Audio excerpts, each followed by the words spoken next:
NKC sir, Neeraj Kumar Chaudhary sir. अब यार तुम जेई एस्पायरेंट हो तो नाम तो सुना ही होगा, और अगर नहीं सुना है तो he is a BTech graduate from IT Delhi, 17 year से ज़्यादा का टीचिंग एक्सपीरियंस, ठीक है, और 14 साल से ज़्यादा तो ऑफलाइन में पढ़ा चुके होंगे सर।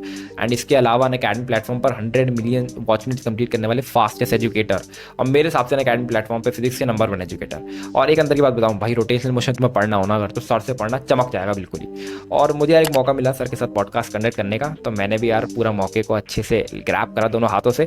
और तुम्हारे लिए ना, तुम बच्चों के लिए जो भी तुम्हारे छोटे से छोटा सवाल होता है ना, वो सर से मैंने पूछा खूब जम के, और सर का 17 ईयर का एक्सपीरियंस पूरा निकालने की कोशिश करी।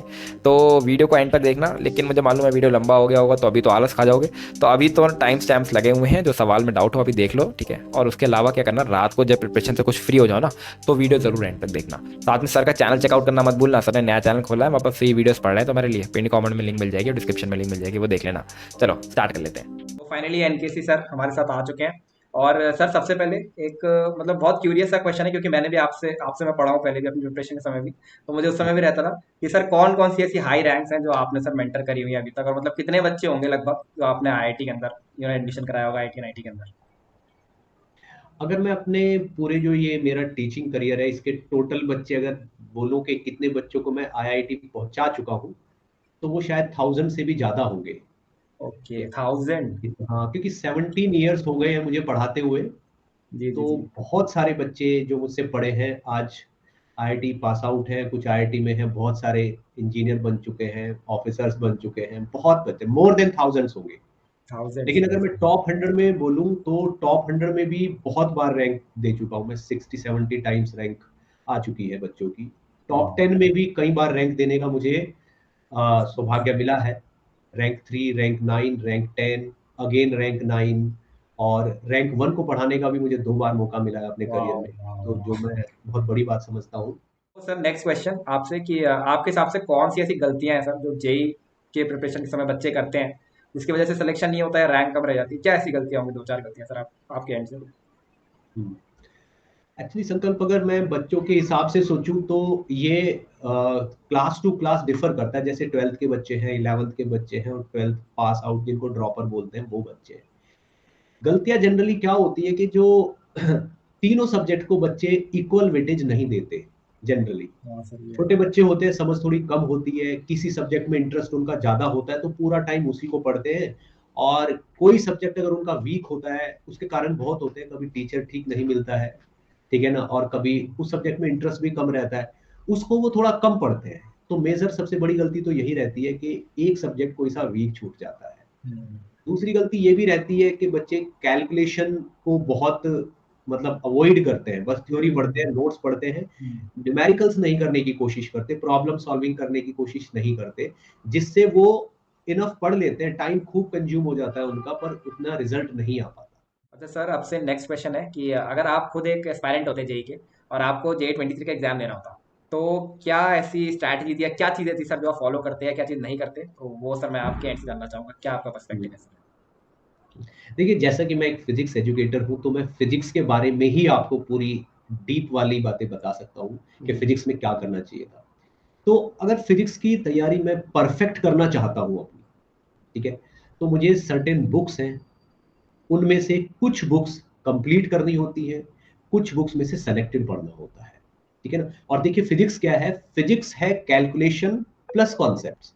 तो बिल्कुल। एक बेसिक मैथमेटिक्स का लेवल होता है जिससे हमारी प्रॉब्लम सॉल्विंग में फिर हमें तकलीफ नहीं होती, हमें प्रॉब्लम नहीं होती। अगर हमारी कैलकुलेशन बहुत अच्छी है, स्ट्रांग है, तो फिजिक्स के जो न्यूमेरिकल्स हैं हमें आसानी से हो जाते हैं, ठीक है। तो अपना कैलकुलेशन का बेस भी हमें बहुत स्ट्रांग रखना पड़ता है, हर क्वेश्चन को कैलकुलेशन कंप्लीशन तक सॉल्व करना पड़ता है, ठीक है ना, तब जाके हमारी मिस्टेक्स कम होती है, एरर फ्री हो जाते हैं हम, हमारी कैलकुलेशन में से एरर जीरो हो जाती है, बिल्कुल ठीक बिल्कुल। है। और अगर मैं बात करूं तो कुछ सर्टेन बुक्स हैं जिनके बगैर आप फिजिक्स को अच्छा नहीं कर सकते, जैसे HCV, यस ठीक है, यस। पार्ट 1 पार्ट 2 दोनों। एनसीईआरटी और एनसीईआरटी की एग्जाम्पलर बुक जो है जिसमें केवल प्रॉब्लम्स है, वो बहुत अच्छी किताब है जिससे हम अपनी प्रैक्टिस को बहुत अच्छे से अच्छे लेवल पे ले जा सकते हैं, ठीक है। दूसरी चीज एर्डो होती है एक बुक, उसको पूरा नहीं करना होता, एडवांस के लिए होती है, उसकी सेलेक्टेड प्रॉब्लम्स करनी होती है, बिल्कुल ठीक है। बिल्कुल। तो इस तरीके से आप अगर बहुत ही अच्छे मटेरियल के साथ प्रिपरेशन करोगे तो आपकी डेफिनेटली फिजिक्स बहुत अच्छी हो जाएगी। और सबसे बड़ी चीज है आपको टाइम देना पड़ेगा प्रॉब्लम सॉल्विंग को, तो वो आप अलॉट करिए अपने टाइम, अवेलेबल टाइम के हिसाब से। और तीनों सब्जेक्ट को इनफैक्ट इक्वल टाइम देना होता है, तो फिजिक्स का टाइम आप जितना आप सेट करते हो उसको जरूर दीजिए।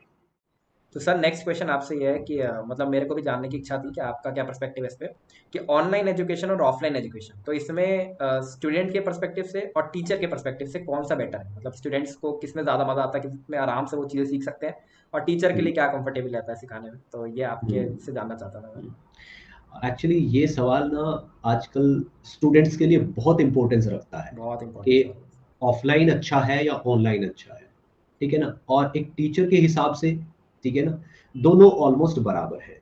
हम्म, लेकिन स्टूडेंट के हिसाब से अगर देखा जाए तो जो ऑनलाइन है, मेरे हिसाब से अगर मैं अपनी व्यूज यहाँ पे व्यक्त करूं तो मेरे हिसाब से ऑनलाइन ज्यादा अच्छा रहता है किसी अच्छे स्टूडेंट के लिए, ठीक है ना। अगर आपको बहुत अच्छे तरीके से पीसफुली अपनी तैयारी करनी है तो ऑनलाइन प्लेटफॉर्म, अगर बहुत सारे प्लेटफॉर्म अवेलेबल है इंडिया में, लेकिन अगर मैं स्पेशली अनअकैडमी की बात करूं क्योंकि वो तो उसका एक्सपीरियंस ही है, मुझे बाकी ज्यादा प्लेटफॉर्म का एक्सपीरियंस है नहीं। मेरे हिसाब से जैसा अनअकैडमी का ऑनलाइन सिस्टम है वैसा कोई ऑफलाइन भी नहीं है। और ऑफलाइन से ज़्यादा बेटर आप कंफर्टेबल रह सकते हो स्टूडेंट का। मेरे हिसाब से मैंने अपने 17 ईयर्स के करियर में अप्रोक्सीमेटली 13 to 14 ईयर्स ऑफलाइन में ही पढ़ा है, तो मेरे को पूरा अच्छा एक्सपीरियंस है, दोनों को कंपेयर में बहुत अच्छे से कर सकता हूँ। मैं अपने हिसाब से बताऊं तो मैं अब ऑनलाइन में ज़्यादा एफिशिएंटली पढ़ा पाता हूँ। मान लीजिए अच्छा। 20% ज्यादा एफिशिएंसी में दे पाता हूँ ऑनलाइन में। ओके। पहले जितनी जिस तरीके की मेरी डिलीवरी हुआ करती थी, डाउट क्लियरिंग हुआ करती थी और जो सिलेबस का कवरेज था, अब 20% बेटर रहता है वो। ओके। और स्टूडेंट के हिसाब से भी मैं बोलूँ तो बहुत सारी फिजिकल मेहनत से स्टूडेंट बच जाते हैं, घर से बाहर नहीं जाना पड़ता, ठीक है ना। खाना पीना जो कि बहुत मैटर करता है एक स्टूडेंट की लाइफ में, बहुत सारा समय, बहुत सारी एफर्ट उसकी वेस्ट हो जाती है खाने और रहने के लिए, खुद को संभालने में। या फिर बिल्कुल। ट्रैवलिंग टाइम बहुत ज्यादा होता है और बहुत टायरिंग भी होता है, ऑनलाइन में आप उस सब से बच जाते हो। तो मेरे हिसाब से डिस्ट्रैक्शन भी बहुत कम रहता है ऑनलाइन में, ऑलमोस्ट जीरो डिस्ट्रैक्शन रहता है। तो अगर किसी भी एंगल से देखा जाए तो मुझे ऑनलाइन ही बेटर लगता है एक स्टूडेंट्स के पर्सपेक्टिव से। और सर यहीं पर ही सर आपके बारे में बता देता हूँ कि ऑनलाइन में भी अगर आप चाहते हो तो यूट्यूब पे भी सर बहुत अच्छा एक इस समय एफर्ट मार रहे हैं, बहुत आपको फ्री एजुकेशन देने के लिए। तो फिजिक्स के यार कुछ बहुत बढ़िया बढ़िया लेक्चर्स, ठीक है, तुम्हारे JEE 23 के लिए, JEE 24 वाले बच्चों के लिए सर के चैनल पर आपको मिल जाएंगे। पिन कमेंट में डिस्क्रिप्शन में लिंक मिल जाएगा, पर जरूर चेकआउट करना चाहना। और काफ़ी बढ़िया काम कर रहे हैं सर, मैंने भी देखा था। तो वो जरूर चेकआउट कर लेना, डिस्क्रिप्शन में पिन कमेंट में उसका लिंक पड़ा हुआ है। तो सर इस समय क्लास 12th में जो बच्चे 23 एग्जाम देने वाले हैं, तो उनका सबसे बड़ा दर्द है बैकलॉग, कि भैया 11वीं में हो गई दिक्कत, 11वीं में ढंग से पढ़े नहीं, और अब कुछ चैप्टर्स हैं जो वीक रह गए हैं या करे ही नहीं है, तो अब उनको 12th में तेजी से कंप्लीट करना है, इफेक्टिवली कंप्लीट करना है, तो उसके लिए क्या तरीका होना चाहिए आपके हिसाब से? एक्चुअली ये प्रॉब्लम 95% स्टूडेंट्स की होती है। हम्म, बहुत सारे बच्चे ऐसे होते हैं जो 12th में होते हैं और उनकी 11th खराब हो चुकी होती है, वेस्ट हो चुकी होती बिल्कुल। है। इनफैक्ट बहुत सारे टॉपर्स जो जेई एडवांस में टॉप करते हैं, मैंने उनमें भी बहुत सारे स्टूडेंट्स को देखा होता है कि उनकी भी 11th वेस्ट हो रही होती है, लेकिन वो 12th में मेहनत करके 11th को अपना ठीक कर लेते हैं एग्जाम से पहले पहले, ठीक है। तो ये काम हर बच्चा कर सकता है, इसलिए बच्चों को ज्यादा चिंता करने की जरूरत है नहीं, आप बहुत आराम से अपनी 11th को बिल्डअप कर सकते हो।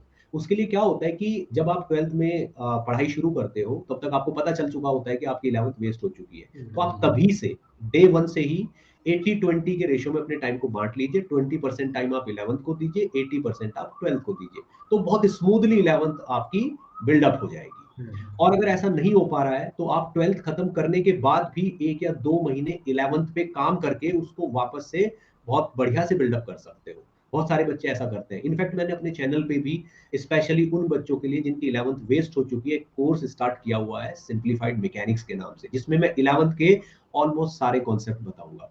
तो बच्चों ज्यादा चिंता करने की जरूरत नहीं है, डिसाइड करिए कि 11th के कॉन्सेप्ट अच्छे करने हैं, टाइम दीजिए और शुरू हो जाइए, हो जाता है। तो सर आजकल एक जैसे कि हमें मालूम है कि हम ऑनलाइन पढ़ रहे हैं, तो सर फ़ोन में काफ़ी तरीके की डिस्ट्रैक्शन है, इंस्टाग्राम है, यूट्यूब है, ठीक है। तो अब इन सब से कैसे डील करा जाए कि अपनी प्रिपरेशन को ये अफेक्ट ना करे? क्योंकि कई बार होता है बच्चे बहुत टाइम तक रील स्क्रॉल कर रहे हैं, यूट्यूब शॉर्ट स्क्रॉल कर रहे हैं, तो बहुत समय जाता है इन सब चीज़ों में। तो इनसे सर कैसे इफेक्टिवली हम डील कर सकते हैं आपके हिसाब से? एक्चुअली ये जो डिस्ट्रैक्शन है ये एक स्टूडेंट की सीरियसनेस पे भी डिपेंड करते हैं कि वो हाँ। प्रिपरेशन को लेके कितना सीरियस है, ठीक है ना। लेकिन हम डिस्ट्रैक्शन को मिनिमाइज कर सकते हैं, ठीक है ना, क्योंकि स्टूडेंट को खुद पता होता है कि वो डिस्ट्रैक्ट हो रहा है। तो एक तो उसको अपने आप को पूरा संभालना होता है, डिटर्मिनेशन पावर स्ट्रांग रखनी होती है कि बस नहीं करना तो नहीं करना। दूसरी चीज, डिस्ट्रैक्शन ना दो तरीके से भी होते हैं, एक तो एक्सटर्नल और एक इंटरनल। एक्सटर्नल ऐसा होता है कि आप अपने बैठने की जगह, पढ़ने की जगह ऐसी डिसाइड करिए कि आपका मतलब विजन ब्लॉक हो जाए, ठीक है ना, 3 साइड से केवल एक साइड आपका विजन ओपन रहे, तो कंसंट्रेशन आपकी रहती है, फिर आजू बाजू में ध्यान नहीं भटकता।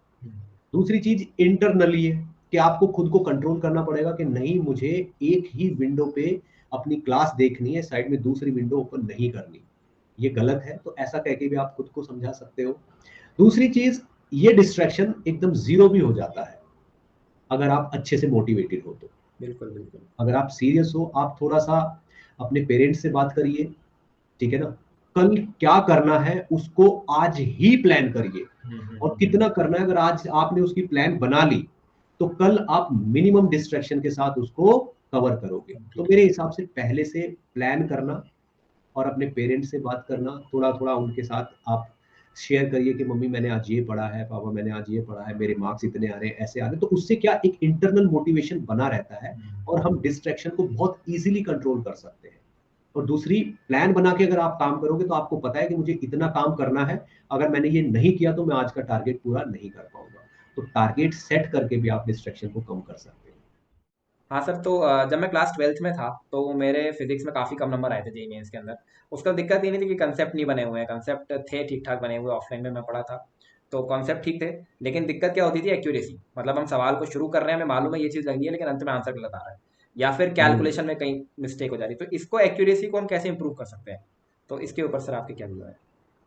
एक्चुअली एक्यूरेसी और मतलब कैलकुलेशन, ये दोनों चीजें ऑलमोस्ट सेम ही है। बिल्कुल यानी कि अगर आप कॉन्सेप्ट को कितना एक्यूरेटली अप्लाई कर पाते हो, आपकी एप्लीकेशन पावर कितनी स्ट्रांग है, ठीक है ना, और दूसरी कैलकुलेशन में आप मिस्टेक नहीं करते, ये दोनों चीजें ऑलमोस्ट सेम है, ठीक है, दोनों एक दूसरे को मतलब कॉम्प्लीमेंट करती है। अगर आपको एक्यूरेसी बढ़ानी है तो उसका तरीका ये है कि जब आप किसी क्वेश्चन को ट्राई करते हो तो उसको पूरी 100% ईमानदारी के साथ ट्राई करिए कि मुझे जितना आता है, जो आता है, मैं वही कॉन्सेप्ट लगा के इस क्वेश्चन को सॉल्व करूंगा और कोई हेल्प नहीं लूंगा, ना सॉल्यूशन देखूंगा, ना गूगल सर्च करूंगा, ना कुछ भी।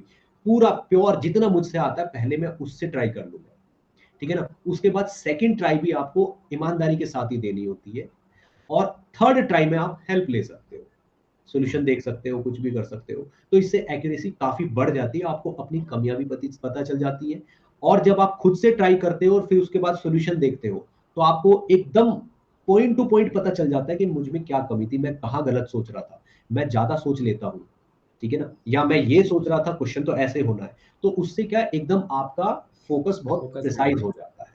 और अगर हमें कैलकुलेशन मिस्टेक्स को मिनिमाइज करना है तो हर क्वेश्चन को जिसमें भी कैलकुलेशन होती है उसे छोड़ना नहीं है, पूरे आंसर तक उसकी कैलकुलेशन करनी है। कभी कभी हम ये सोच लेते हैं कि अब तो आंसर आ ही जाएगा, नेक्स्ट क्वेश्चन पे मूव कर जाते हैं।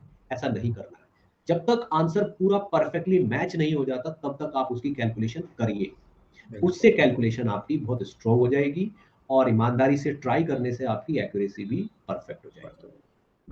आई होप ये पूरा पॉडकास्ट तुम्हें अच्छा लगा होगा, और सब्सक्राइब कर लो यार इस चैनल को ऐसी और वीडियोस के लिए। साथ में कमेंट में बता सकते हो कि नेक्स्ट हम किसको अप्रोच करें इन पॉडकास्ट सेशंस के लिए। And bye bye, good night, and this is Sankalp Johri.